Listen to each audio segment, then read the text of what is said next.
and gentlemen, it's that time of the week again. It's Thursday. It's time for the PD Skillz Show. And this week, we're going to do a little promo with a guy you may love, may hate, depending on what promotion you've seen him in. The one and only Bill Chase. What's going on, brother?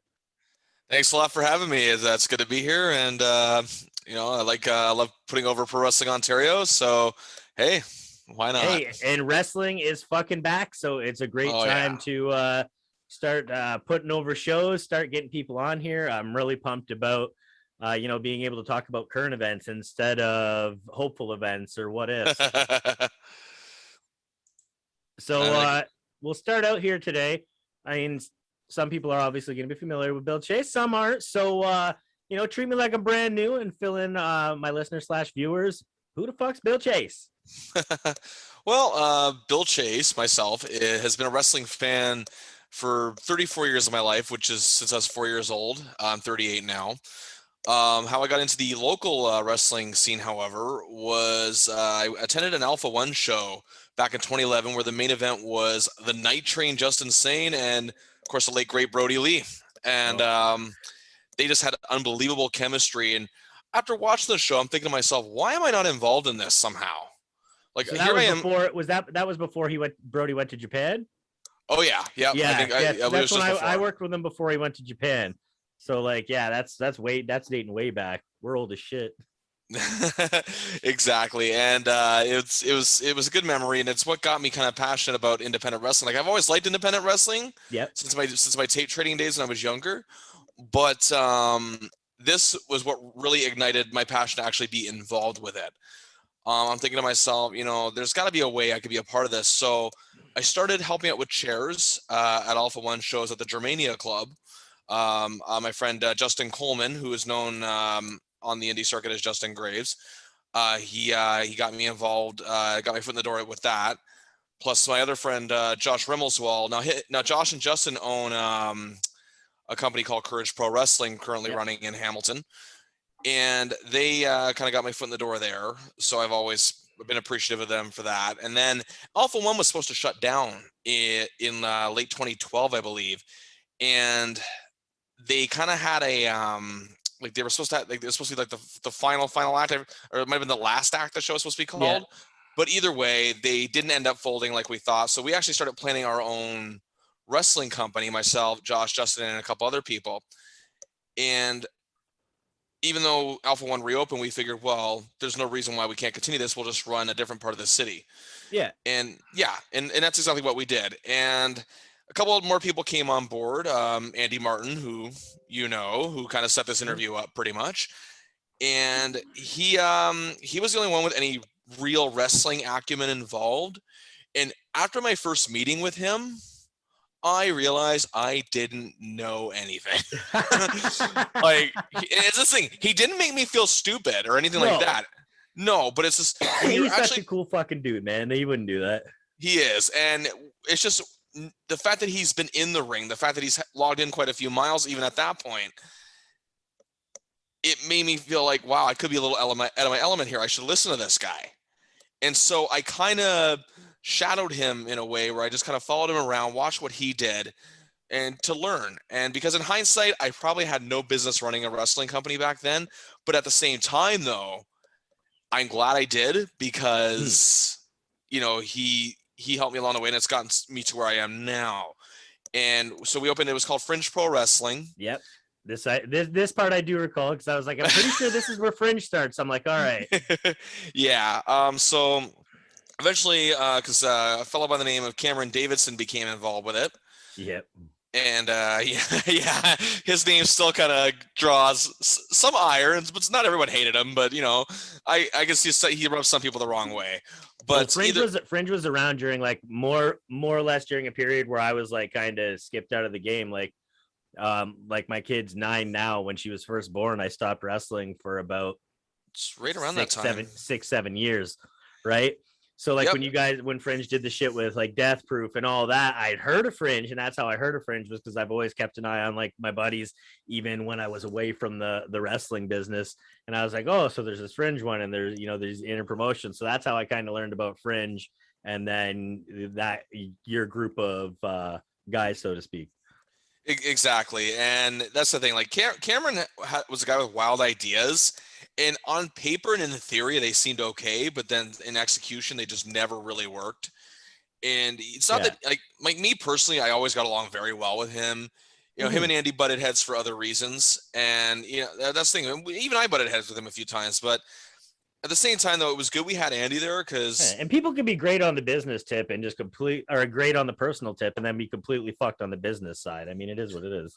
oh, absolutely, and that's the thing too. Like, but I don't regret working with him at the same time though, because again, I even learned in terms of like actual business stuff like from him. So but once like Fringe had a decent run, you know what I mean, it was hit or miss with the given show. Some shows were big success, others were a complete failure. I guess like any wrestling promotion can say that though, really, at the end of the day. But no, we had our decent run. We did a joint show with Death Proof that, yeah, as you mentioned, and sadly that led to some conflicts between Cam and Chad, which I won't get into. If Chad ever wants to tell that story, he can. And so it's his story to tell. So basically Cam just threw in the towel, gave up. And him and Andy were just on the outs at that point too. So it just wasn't going to go any further. So I messaged Andy and I just said, dude, do you still want to work together? Yeah, like we got to do something. Yeah. And he said, well, Fringe is dead. I'm like, no, I agree. I said, but do you still want to work together on a new project? And he agreed. He's like, yes, I do. And then before I get into all that though, so I don't know if you knew or not, I'm also into ring announcing, commentary, wherever I'm absolutely needed. That was after I was going to say I wanted you to kind of cap on all the roles you've done. I mean, obviously I've seen you as the sinister head of the commission. And that's a personal favorite of mine. It's always good to be able to get in there and be that full-on character. It was well played. It was the perfect heel character for that company.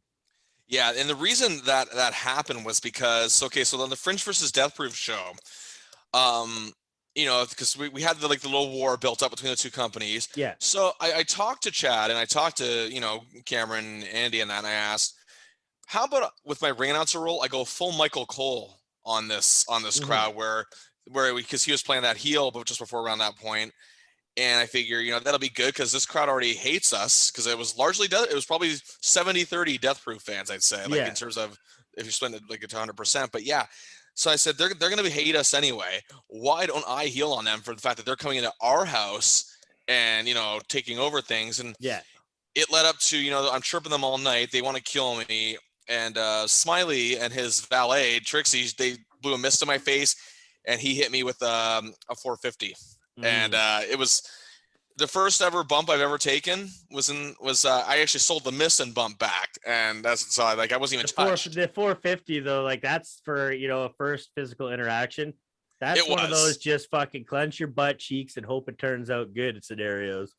Otherwise, exactly. Otherwise, the only time that I was ever physically grabbed in a ring is when Ben Ortman's made an entrance at one of our shows, and I knew he was going to do it. It's not like it was a big shock. And he would grab me and throw me against the turnbuckle, grabbing the microphone kind of deal. Yeah. So but I mean, other than that, that was the only physical interaction I had before the Death Proof show there.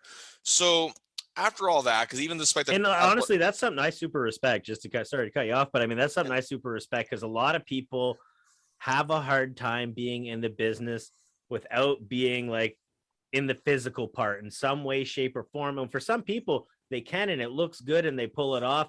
But some people want to be in there at the risk of it even looking bad sometimes. But you're someone who's done things well and done well as a character who still kind of limits it.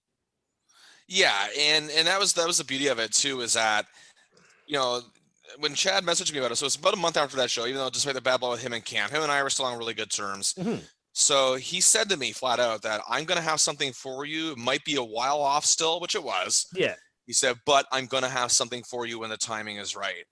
And I said, okay. And he said, you might need to train.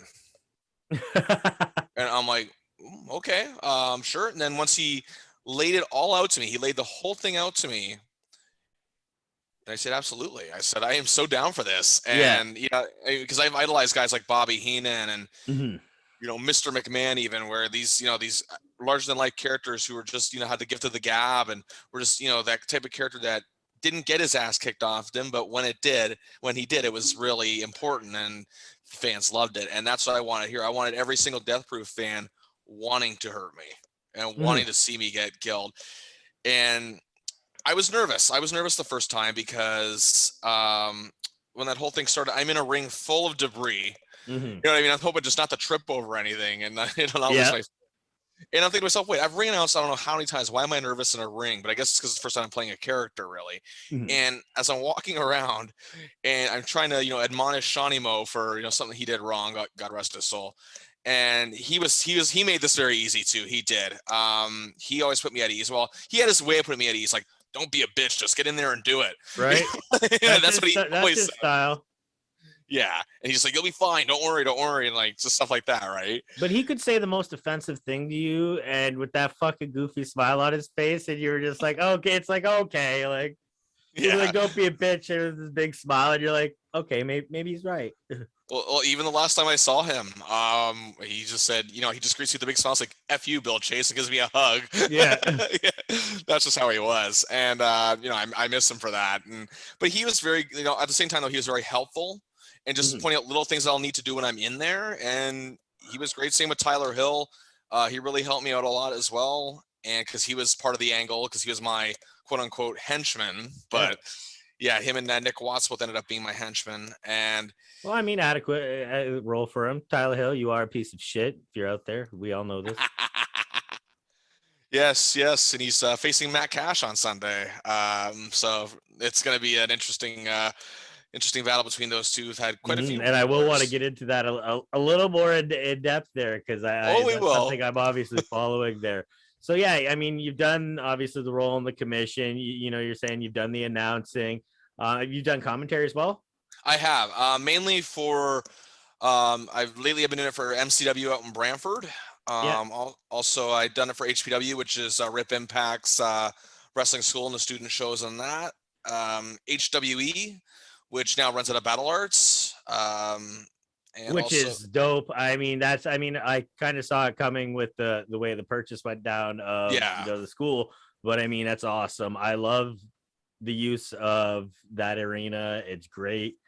It's a great facility, and the wrestling shows look top notch. I don't mind seeing a few people in there. Yeah. And that's the thing too. Because I also did the the Courage Pro Wrestling showcase this past Sunday, where they had a kind of like a B show. The Future Generation highlight or what? Yep. It was called the Future Generation Showcase. Yeah. There it is. I was close. You were. I almost forgot what it was, but I did commentary for that because they know that I am very familiar with those guys. Because when I was preparing for the match I had with Warhead, I trained with a lot of those guys, so I know a lot of their backgrounds. I've watched pretty much their whole careers unfold before my eyes. So that's why they invited me there to do that show, because I'm very familiar with them. And the beauty of that too is I also did No Limits Wrestling, so in that role as the head of the commission, because No Limits kind of continued because the crossover. Yeah, they continued that character. Yeah, because No Limits hosted a Death Proof tournament, I think. They did, and that's where actually Warhead and I had our match, and we had a great 2-star classic. He carried me the whole way. So Uncle Dave, I'm sure, would have loved that match if he'd seen it. But yeah, no, it was a lot of fun to do, and then doing commentary both in that character or just doing play-by-play or whatever. I like putting talent over. I like making these guys look good, because if I don't care about them calling the show, then why should anyone else? You know what I mean? And if they're watching on YouTube and I'm burying these guys or trying to get myself over, what does it really do for them? Yeah, fair. No, that's absolutely right. Yep. And it's been a lot of fun doing a lot of the stuff that I've been able to do in wrestling, and that I continue to do. And speaking of, and we'll get into this now. So speaking of what you continue to do, I mean, we're sitting here nice and cozy in September. We went through a couple years of quarantine. Pro Wrestling Ontario's laid the pillars, so to speak, and given us fresh content over the months that we've been locked away. And now it's time to come back. Must be exciting for you.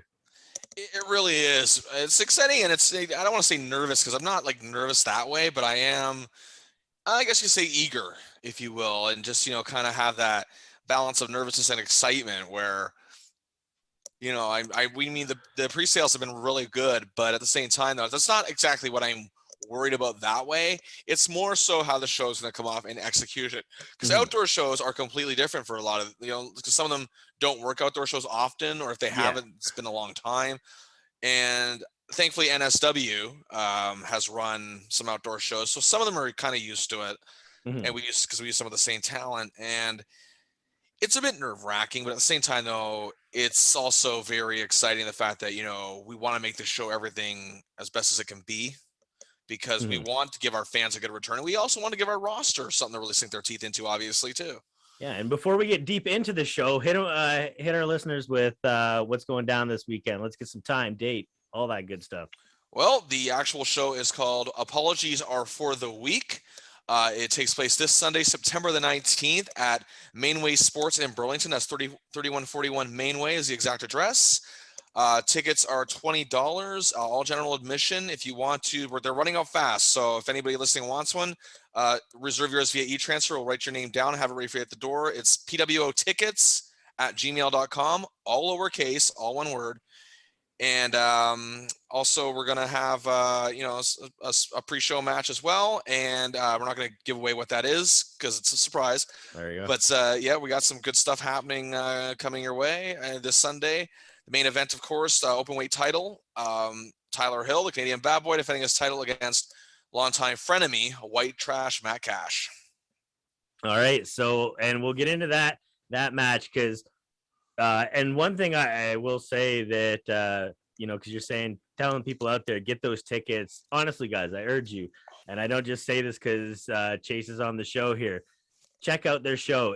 They do a great product. By chance, it's literally, it's almost shameful to say this from being a wrestler. It's the only show I've probably went to in the last decade that I wasn't on was a PWO show. And I didn't leave upset. And I come from Windsor, so I mean, it was a good drive. Stayed at Cash's the night, enjoyed the fucking show. It's a good time. So get those fucking tickets, guys. Get them. And well, yeah, speaking of Cash, so he's got this main event with Tyler Hill, and it appears to me because Hill wants to tell him, Hill wants to remind people that he's not just a hardcore guy, that he's got that stank on him right now. And he wants to get in there and he wants to handle Matt Cash just hand to hand, man to man. And that's the type of match we're supposed to get, correct? This is not a hardcore match. There's no stipulation to this. Well, actually, we're honestly ironing that out behind the scenes right now. What type of match will suit these guys? I think Tyler Hill has that, you know, passion to prove that he's more than just a hardcore guy, which getting to know him, working with him in Death Proof and whatnot, I've seen it. You know what I mean? He's very dynamic in his skill. I just think hardcore wrestling is where he thrives the best. But I've seen him win straight up. Very aggressive. He is, but I've seen him win straight up matches many times. And even as our champion, you know, he's defended his title. And, you know, there were wild matches, but they weren't exactly what I call hardcore matches either. So, you know, he had a very successful title defense against Matt Grant and Corey Stone. He was a very surprising championship win for me because his PWO has a great image first and foremost, but it's got a very specific image. It's almost it's pure without using the word pure in a sense. It's just got this good feeling to it where everything, you know, matches, titles match. It's got this nice uniform look to it and a lot of different types of talent. But Tyler Hill almost obviously they had White Trash Circus as well, but the hardcore guys almost seem to stand out there. So for him to go over and to beat Jake for the title, that was kind of surprising for me because like we've said, Tyler Hill mostly has gotten an image for doing hardcore stuff. So it was a different transition. I almost feel like we get a different Tyler Hill in PWO. Absolutely. And that's what that's what our goal is, to help a lot of these guys in a way discover new things about themselves by putting them in different matches and different, with different types of opponents than they're used to. Mhm. So, and it allows them to explore a whole new dynamic. Because to me, so many wrestlers out there, even locally, are very three-dimensional, and they have all these different aspects about themselves, which is really good and it benefits them. But who's to say they can't discover more? And clearly Tyler Hill has. Yeah. And yeah, I mean, it was, it was a shocking moment, but at the same time, though, even though him and I have had our issues, we've, I mean, he won that title fair and square, and he's earned it in a lot of Yeah, ways. and he's, like I said, it's been great to see that side of Tyler Hill there, because like I said, I didn't expect it. It didn't seem like a fit for me. And I didn't think it was something. Well, I mean, maybe it's a pandemic. Maybe the pandemic, but that piece of shit's been your champion for so fucking long. That Well, that makes it more acceptable. No, it's acceptable anyways, because like I said, it's blown my mind how different he can be and kind of change those gears. But you said you guys are looking into what kind of match to do for them. Are you able to kind of tip us off with any of the ideas floating around? well, I mean, we want to put them in something where they really excel at. Not just. I mean, obviously they both excel at the hardcore style. That's a given. But I mean, Don't give them something. 2 out of 3 falls. Cash will excel at dying. No, we don't want him to get blown up or anything like that. But no, we're still, we want to give our fans something that they can really enjoy as well. Not just something that they're used to, but add a little something to it. Maybe, who knows? Okay. Like, I mean, yeah, that's what I'd All say. right, I got you. I got you. That's giving me something without giving me everything. I can dig that. So what's next on the card? What else do we got going on that's public knowledge as far as this card goes? Well, all titles are on the line. Of course, I just mentioned the open weight. The trios titles are on the line as well. The trios champions Yates strike, which is Air Strike, Mike Forte and Tyler Arrow, along with the scumbag Yates, and they'll be taking on Empire, who has just run rampant all over the company since, well, pretty much our inception, and they keep growing and growing, adding Crystal Moon to their trio, and so yes, it will be all three. There will be a 3-on-3 trio title match. I don't see enough mixed factions that that are on a small scale. Yeah. Sometimes when they get big, I mean, it's an inevitable addition. On a small scale, like as a trios, love that shit. It is, and that's the thing. We threw in Jessie Mack in there, with the White Trash Circus, and she thrived in that environment for sure. Now she's already an awesome talent, but we wanted to put her in a spot where she could even excel further, and she did just that. She really delivered in those matches. But yeah, that's Crystal Moon, who's someone that Empire's been scouting for a while, and she is also gonna, I believe, deliver. She's really just getting better and better every time I see her. Yeah, and I mean, Empire, obviously, you watch their promos online, always a strong unit, always together. Obviously, the unity is there. And I mean, for those of you that are paying attention online, there's a little deception going on in Yates Strike. I mean, Yates has his way of doing things. And I know that people are supposed to trust his ways. I mean, he terrified me the other day. So he has his way of doing things. I don't know what his end game is. I really don't. But and I mean, based on the promos that I don't know if they were released yesterday or today. They were. Yep, they were. He had a chat with each of them. I mean, do you feel is there potential for this to blow up in his face this week? I mean, it could end up very badly, but at the same time, though, despite they've never been completely on the same page as far as I'm concerned, but yet they still somehow managed to become the champions. So that doesn't happen by accident, and I believe that despite their dissension, they're going to go as far as they can with this. But that being said, Empire, well, they're strategists in many ways. You know what I mean? And it's actually with Yates Strike, that's actually cool and different to me too, because a lot of times traditionally in pro wrestling, when there's a tag team and a third guy, it's usually like a member of the tag team trying to keep peace between the two. Like, this is my guy, I'm vouching for him, I'm bringing him in. And this is different because it's the tag team, the base tag team unit has the divide going on. So that's a different, a different take on, a 3-person faction kind of dispute. So It really is, yeah. It makes for something different, makes for something fresh. And then obviously we've got the internet champion. That's you, Wade. That's you. Yes, indeed, the Wanderer, all the way out of the backfield. He will be defending his title against Evan Greenaway, despite the fact that these guys are very familiar with each other. Yes. They're good friends. They've traveled up and down the road together. They train together. They've never had a one-on-one match with each other. Their paths have never crossed. I'm looking forward to seeing how that one turns out. Love me some thick hitters. Fucking get it, boys. They don't get much thicker. But yes, no, Wade has been a great representative for PWO. He has been a great champion in terms of the fact that he really, takes his role as the internet champion very seriously by providing the good people of the internet, as he likes to call them, with constant updates and videos and whatnot. I'll tell you the same thing I told him when I had him on the podcast. When he first started with that shit, the internet stuff, and the fucking broken finger hospital promo, I was like, what is this jerk off doing? And then it just clicked for me, and I was like, this motherfucker, like, this is good. I like this. Like, he's so chill, he's so laid back, and it works. Yeah. And then he gets in that ring and he's a fucking tank. Yes, he is. And he's really just excelling in many different ways. He's been hurt a couple times, but nothing that's kept him out of action, thankfully. Yeah, hey, we all get fucking hurt. I mean, it's what happens. It's I mean, he's resilient. As long as people are being responsible, if they're, like, you got to know your own body. If you think you can go, you can, and you can go. And actually, it shouldn't even be if you think you can go. If you know you can go, okay, go ahead. Yeah. But I mean, he's not a dumbass either. Like, he seems like a pretty level-headed guy. He doesn't want to fuck himself up. He knows he's still got a long way to go. Exactly.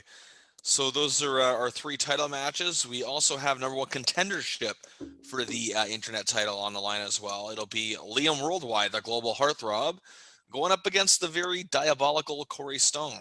That's it. That'll be an interesting. Now, they're both they both lean to the dark side. That's gonna be, 2 bad dudes fucking squaring off, and things I feel like things might get dirty from both sides on that one.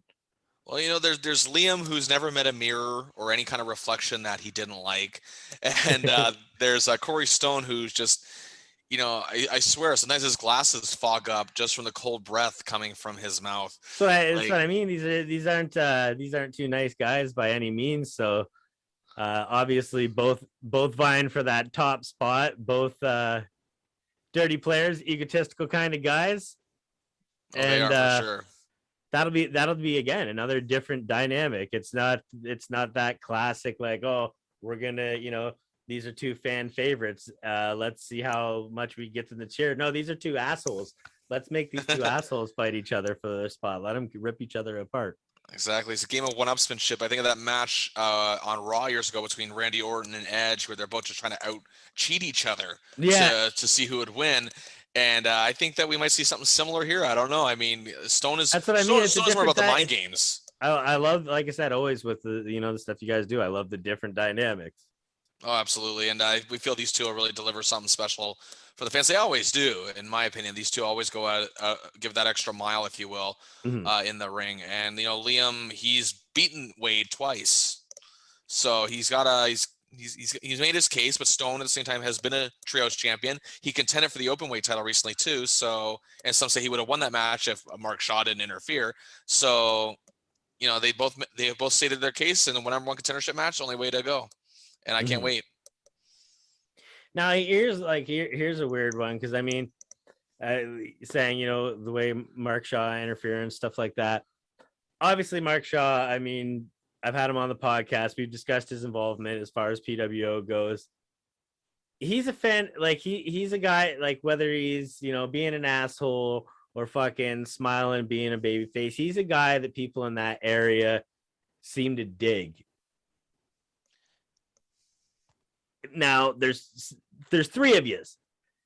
Does there become a point where it's like, you know what, we could put this guy in a main event scene, even though he's helping, like, he's helping run the show.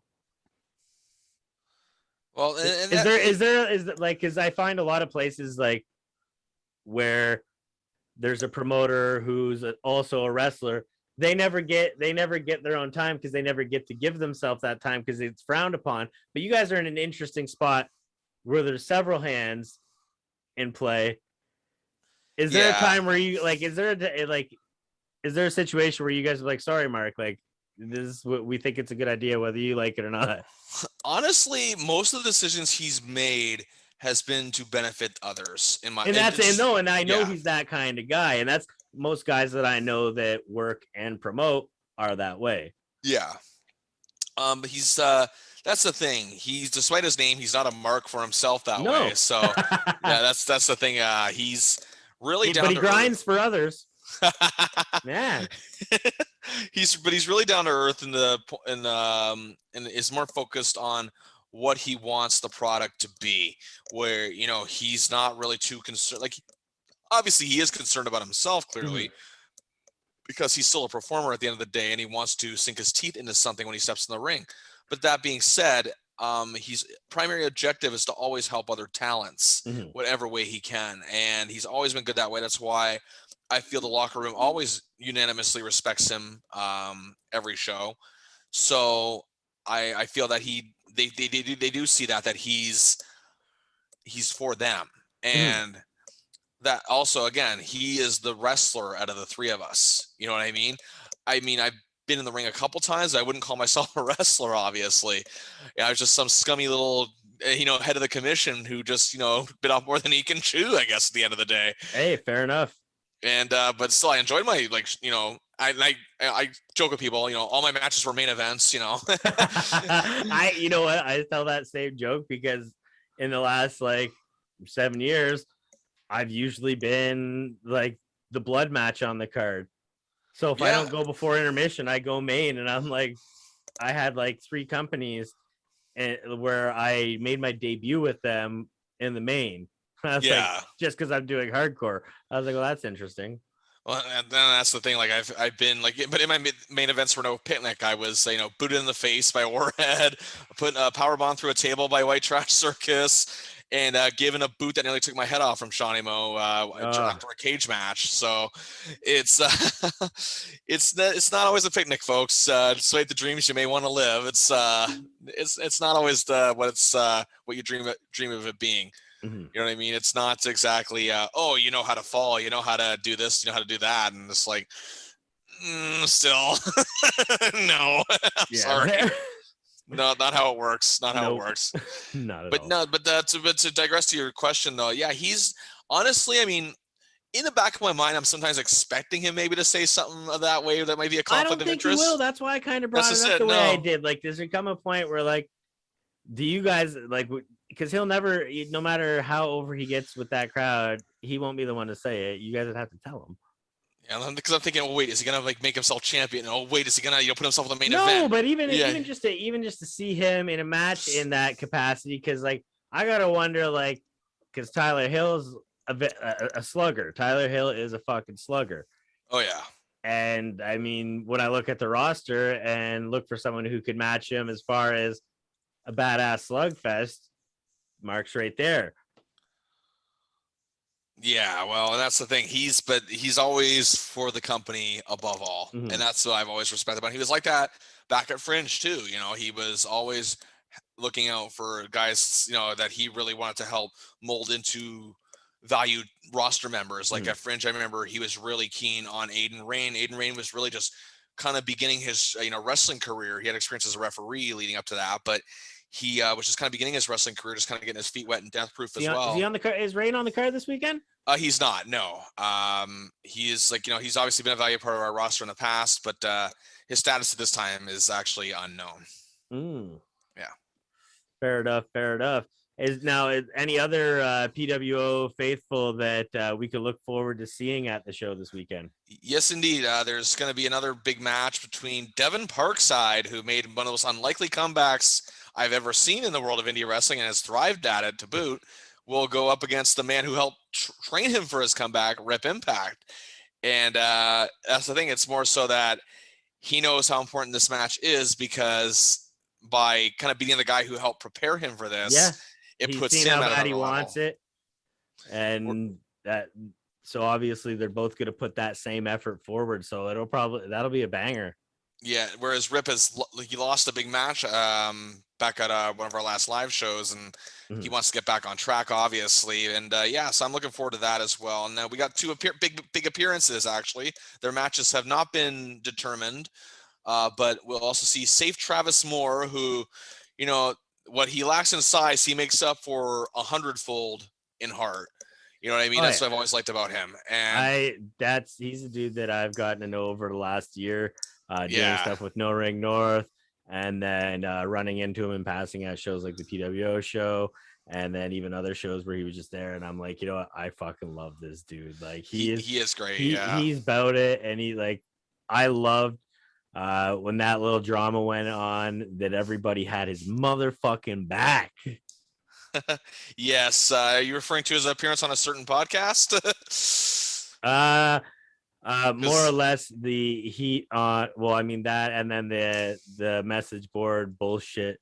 Yeah. Over swearing in a promo for an adult show, and all that. It was just in general, it was nice to see a lot of people have his back. And I want to touch on that. Yeah. Just briefly. I want to touch on that just briefly, that he has never gone out of his way to disrespect any veteran or anyone in general who works in the world of professional wrestling. I've never seen him go out of his way to disparage anyone. There's certain promoters he's also crossed paths with, sadly, that he doesn't have the best relationship with, and who actually I have gone along with in the past. But at the same time, though, I think he's misreading like safety completely in terms of who he is. And I think that it's a little ignorant in some ways. And I wish that, people would actually see him for who he is, just a go-getter with a lot of good heart, and is very passionate about what he does. Puts the work in. He loves it. And like I said, like a lot of the times that I'd seen him was in a non-wrestler capacity, just there, loves the business. He puts the time and effort in all aspects. And he does. And I've always liked that about him. And obviously still a freshman, and the motherfucker gear just looks so good. You're like, dude's looking better than I probably ever had from a ring standpoint, like, period, in my 17 years. Like he puts the time and effort in to look the part. Even like people are going to take the size stab. Well, so what? It's a diverse business now, and he looks the motherfucking part. Exactly. He's like a kamikaze in that ring, where he'll just go balls to the wall, just throw everything he's got and more at you. Yeah. And that's what's made him successful. He knows this. He knows he's never going to really have a size advantage in a given match, but he's going to use that to his advantage. Somehow he finds a way to use his size to his advantage to take on bigger opponents. And I like that about him. He's very strategic. Thick melon, one of the best headbutts in Ontario. Love it. Oh, he's great at that. And another thing I want to say too, in regards to, some of the past there that he's crossed in the wrong way, or so they say, is that, there's a couple veterans out there these days who, again, some of these guys I had mad respect for, but some of them, being a little tyrannical, if you will, that are kind of, getting on the case and being actually threatening to these younger guys. Like, I get it. They're old school. They don't like this new style. That's fine. That's completely fine. There's a lot of guys still working in the local industry that don't like the new style. But yet at the same time, though, they just do their thing and stick to their traditions, which more power to them. They're sticking to their principles and their beliefs of what wrestling should be. And I like that. I'm an old school wrestling fan in a huge way. But that being said, 100%. Like I grew up an old school wrestling fan. Like I've been, I worked my first professional match in 2004, been around the business longer than that, setting up rings and all that shit. And I avoid at all costs. I have avoided talking that shit on my podcast because I've definitely had an opinion about it, but it's at a point where it's like everything changes, and people gotta look. And I mean, there's always old school values. There's always room for them, for sure. But the game belongs to the people that are playing it. Yeah. I totally agree with that. And like any other game, there's house rules, motherfucker. Exactly. And it's not your house right now. and that's the thing. Like a lot of people, you know, and again, I'm probably gonna get us some heat for this. I listen to Jim Cornette. To me, yeah, he can be, well, an outright piece of shit. Oh, you're about to echo my opinion on him. But yeah, like I said, sometimes he's an outright, you know, POS. But at the same time, there are some things that he brings up that are very, very valid. And I don't agree with him on certain talents. Absolutely. But at the same time, though, when it comes to the way things are seen, like he brought up the interesting point about, I'll just use one example quickly here. When MJF was, you know, insulting Pillman Jr.'s family. Oh, he should have got him. He should have got him. That's, I mean, he shouldn't come out smiling. He shouldn't, but I understand he's probably just doing what they told him to do. But he, you know, unless you can smile the way your father smiled. Exactly. Don't come out smiling. No, it's that the smile is saying, "I'm gonna come after you and kill you right now." Or load my gun. That Brian Pillman smile. Exactly. Now, if that was the case, then yes, all the way. But no, it's true that it should have been done. Just little things like that is what Cornette points out, and that's what I like about him. Yeah, and like he's a great mind. He hits the nail on the head a lot of times. He's an asshole. Exactly. Sometimes it's just your delivery. It's true. It's true. And sometimes people will know you're right and disagree with you just because they don't like the way you said it. And exactly. And it's like, because, well, I guess there was that misconception that he was calling Penelope Ford like a whore or whatever, because he called her Penelope Pit Stop, which he's actually referencing a character from an old cartoon back in the 60s. Yeah, I caught that. Yeah, so because I watched that show when I was a kid, Wacky Races. I watched that show, so I knew what he was talking about. But not everybody, you know, that my age has even heard of it. So yeah, with him, a lot of, like I said, he's an asshole. He's a piece of shit about a lot of stuff, but he's right about a lot of stuff. Yep, and I don't need to like him. And then there's the aspect where, like, yes, he is a POS, but there's a degree where he's working. Oh yeah, I totally believe that. To me, 100%. The worker in him has not died. Yeah. And everybody's working to a degree, no matter how crazy you think they are. If it's a Jim Cornette, if it's an Iron Sheik, they're all working to some degree. They are, and I gotta respect that about them though, because like to me, they're still, that shows they're passionate about it still. So I don't know, I kind of dig that.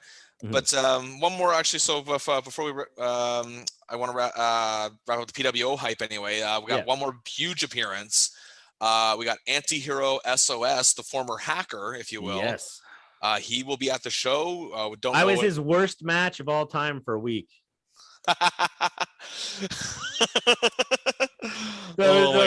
So he, like, me and him had wrestled. It was actually like my first singles match back after that break that I'd said I had taken, right? And he's a guy who does a lot of fucking shit. Oh yeah. And I'm a guy who smokes a lot of fucking weed. And let alone it being my first time back in there and me being more of a call-it guy. But I was just like, fuck it. I've always dug what Hacker or Antihero SOS has done. So I was like, I'll try and roll the punches. And man, I'm lucky I can roll with the punches. Otherwise, I'd have got eaten alive because I forgot everything. Absolutely everything.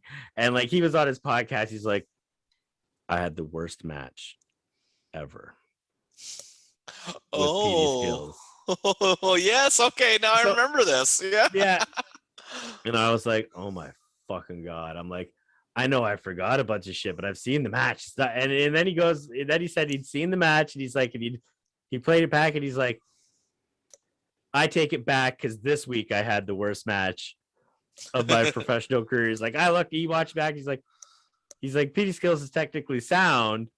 Like he told the same story I did, where like, it was my first match back. If he'd have known, he wouldn't have wanted to do so much. He would have taken it easy, but he had no fucking idea. And he's like, but to his credit, like, ears open, like he's technically sound. He can roll with the punches type deal. Yeah. But yeah. I love Scotty O'Shea. Kind of sad to see the hacker gimmick go to the wayside, only because I grew up and still live in Windsor, Ontario, and I got exposed to a lot of the OG hacker in Border City Wrestling. Exactly. He's a very extremely well-rounded talent. Yes. So yeah, to his match again. Yes. Yeah, but no, yeah, again, who he's facing is not being revealed. Ooh. Yeah, he's Surprisey. exactly. And the thing about him is that, even though much as I love the way he was as hacker, I love that he is exploring this new side of himself. To me, a lot of people from that era, like him and Del Bruno has a more sneaky, sinister, diabolical side to him now, and you're seeing that now with Antihero here, and it's amazing how guys like that, even like you see Ethan Page change over the years. You see, from the Steve, motion picture to guy you can see every Wednesday, Friday, whatever fucking day of the week they want to put his face out there. Being a star, in AEW, and again, it's good for him, man. I love seeing people from Ontario succeed.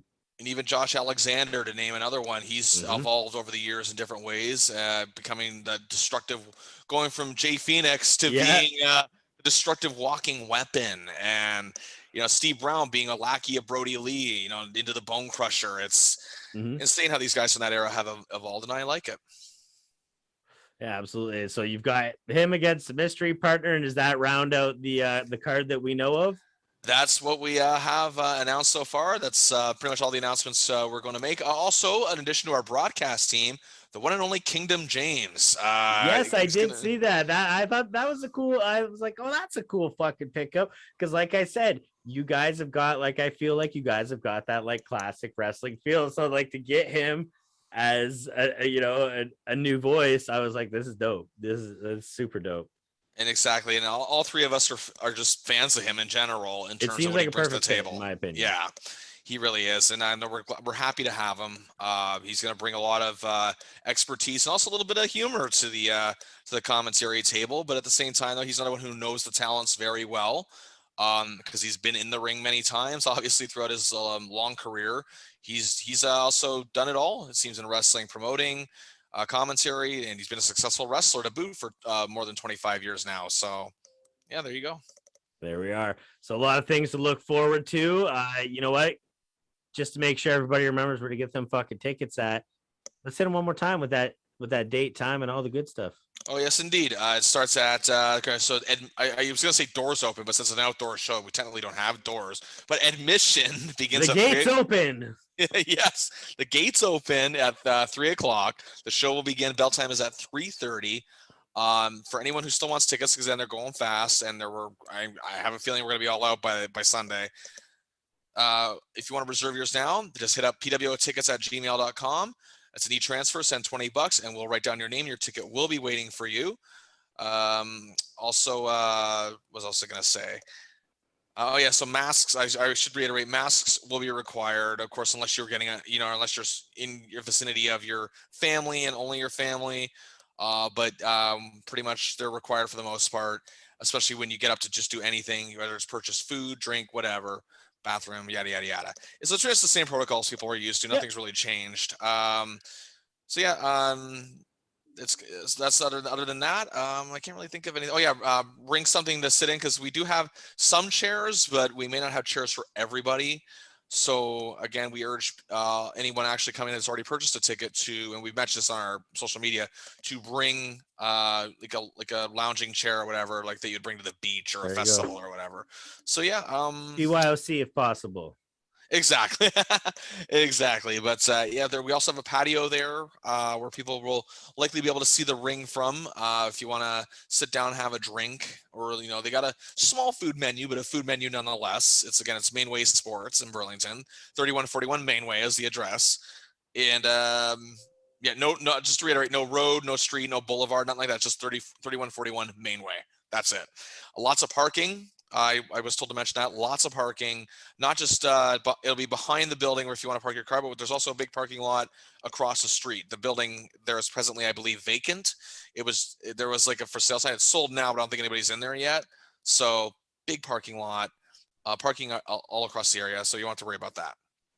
There we are. And I mean, obviously, Bill, you're more than just a PWO guy. I mean, where else can the listeners find you and the wonderful things you do? Well, also coming up soon, I will be at New School Wrestling, NSW. Their doubleheader coming up on September the 26th, the Knights of Columbus, the Women's Grand Prix tournament. as well as another regular show coming up after that as well. It's both on Sunday, September the 26th. It's September to Remember is the name of the other show. So they got, again, NSW has some phenomenal talents as well. Obviously, recently Rip Impact settled his feud with Antihero SOS as well. And look forward to what's going to happen with Rip in the future. He called out the champion Del Bruno, so we'll see what happens from there. Also, you can find me at MCW in Brantford, HWE and HPW here in Hamilton. Although HW is technically running in Battle Arts, but it's still Hamilton based in many ways, I guess you could say. Yeah. Yeah, pretty much.